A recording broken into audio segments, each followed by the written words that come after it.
Hey Phantomaniacs, welcome to the newest unboxing here on the Needless Things YouTube channel. Today's figure is brought to you by Audible Interlude, a G.I. Joe podcast. Available the first Friday of every month. Our newest episode will be available this Friday, October 1st, and we're going to have some spooky themes going on. But right now we're looking at something that's not so spooky, the newest in the retro G.I. Joe line, the Cobra Officer. First thing we got to point out is the inaccuracy on the card. Everything else looks pretty good on this guy, on this card art, but that obviously that red Cobra logo is not the correct color. But fortunately, on the figure, which is the only thing that we care about, it is the right color. So, packaging. If you watched Monday's review of Grunt, you know how I feel. I really am enjoying this retro packaging. The card could stand to be thicker, but I managed to find a number of these minty mint in stores. I lament the loss of Real American Hero, but otherwise, everything on this card looks great. I love the Cobra enemy up here at the top. Cobra Officer just looks nice. It's a great looking figure and a great looking card. And then on the back, we have something significantly less great looking, and that is a file card with so many different languages on it that there's no room for anything interesting to be printed. So we can just throw that in the trash. And then we've got the cross sell on the back featuring all of the wonderful art that they've been using for this retro line. But let's go ahead, open this guy up, and see if he's worthy of leading Cobra troopers into battle. Such a good feeling just pulling that blister right off of that card back. Brings back, there's a lot of nostalgia involved with that.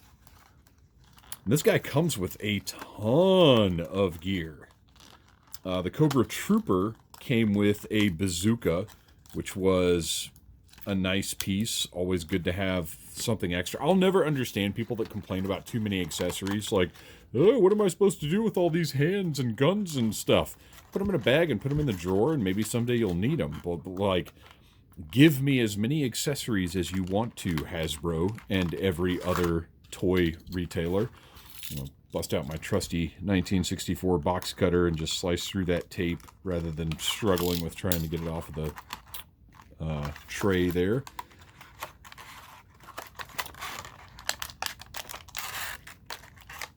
I love that. I'm curious to see storage-wise how these weapons are going to work. Because it looks like he's got more than he can handle, but that's okay because in theory, he's a troop builder. Now, for me, an officer, the way that I collect now, I only need one officer. I want like 4 Cobra troopers, but officer-wise, I only need one of this guy. So, you know, I'm going to kit him out with whatever will fit on him, and that's going to be the end of it. We've got our battle stand, 2 pegs, Cobra symbol, Cobra Officer. Perfect, exactly what it needs to be. Solid plastic, I like it. As far as the officer himself, let's take a look.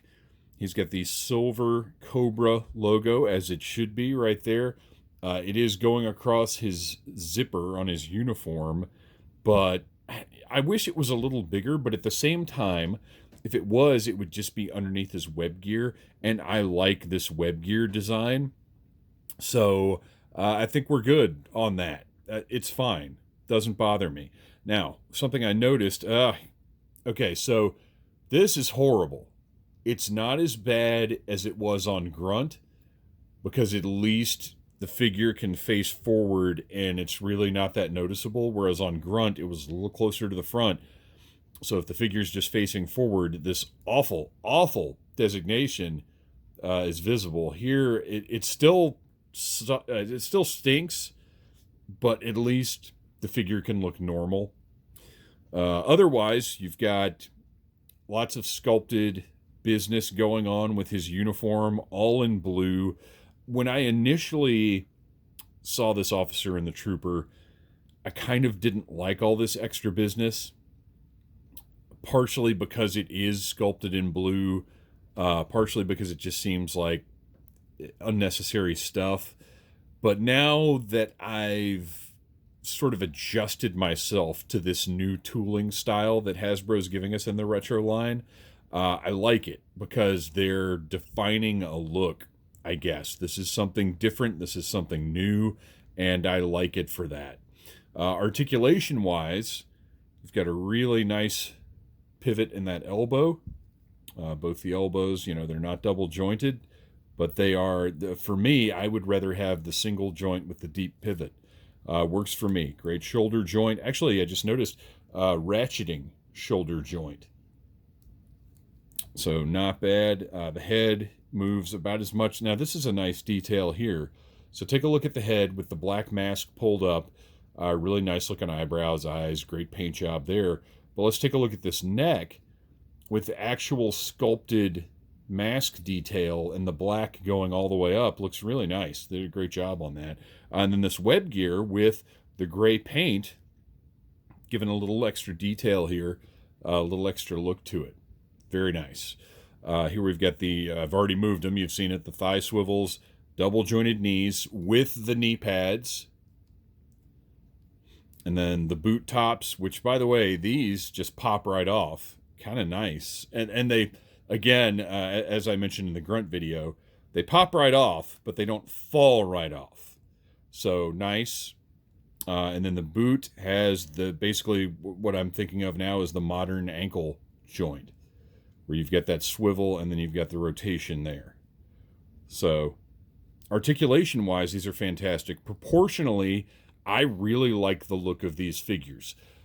They look human to me. The legs are maybe just a teeny tiny bit too long, but other than that, the thickness of the torso and the arms and everything else, I just think these are really nicely proportioned figures, and I'm really happy with these retro guys that they're putting out.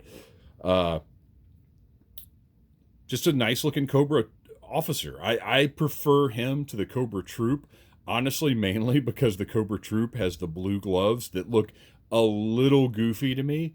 But otherwise, again, I've just kind of changed my mindset to, oh, this is a new line with new tooling, new proportions, and just a different look that I have landed on really, really liking. Let's take a look at his helmet. Classic Cobra helmet, and man, does it fit on perfectly. Nice, snug fit. It's not going anywhere. It's on there really well. It's got the painted chevron on the front. Sculpt would have been nice, but also, I don't care. It's fine. It looks good. But man, the fit is fantastic. Okay, so let's take a look at the rest of his accessories. He's got his mortar right here, which is this... I feel like this might be new. It is entirely possible this is from like a 50th or 25th figure that I somehow skipped or missed out on. But just a really nice looking mortar. Much more detail.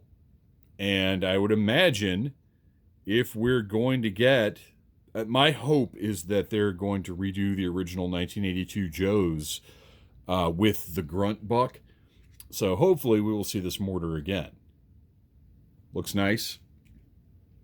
We have a submachine gun here that is pretty soft plastic.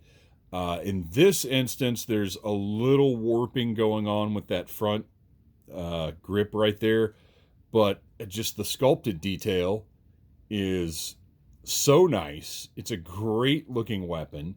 I'm pretty happy with it. I don't mind the softer plastic as long as the weapon itself looks good.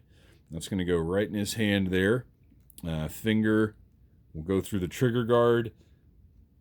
Love it. It looks fantastic. And you can probably even get,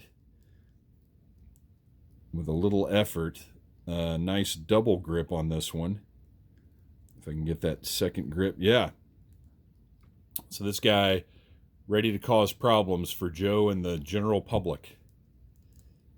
So let's drop that little submachine gun out of there. He has got also a pistol, also a softer plastic, but this one is so small that, you know, as long as it doesn't warp, which this one is not warped, looks great. Will also fit right into that hand. Finger through the trigger guard. They're doing a really fantastic job with that. And I know it seems like a dumb thing, like, well, of course that works like it's supposed to. But when I was a kid, not always the case. And then slides snugly into that holster. And then finally, the trademark rifle of the Cobra Officer, the AK-47. Again, wonderful sculpted detail on this piece. Would it be nice if the stock was painted?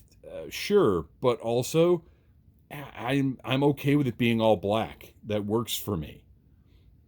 Great looking piece, and again, fits right into that hand.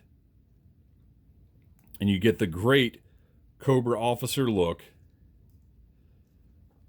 This is a wonderful looking figure. I still hate that, but overall, this figure is fantastic. I think Hasbro did a really, really nice job with this one.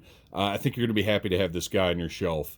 And I also think you're going to be happy if you tune into Audible Interlude this Friday for our newest episode, available wherever you get your podcasts.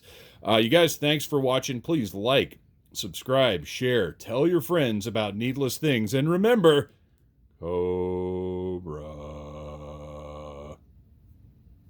Smash that like button if you like needless things.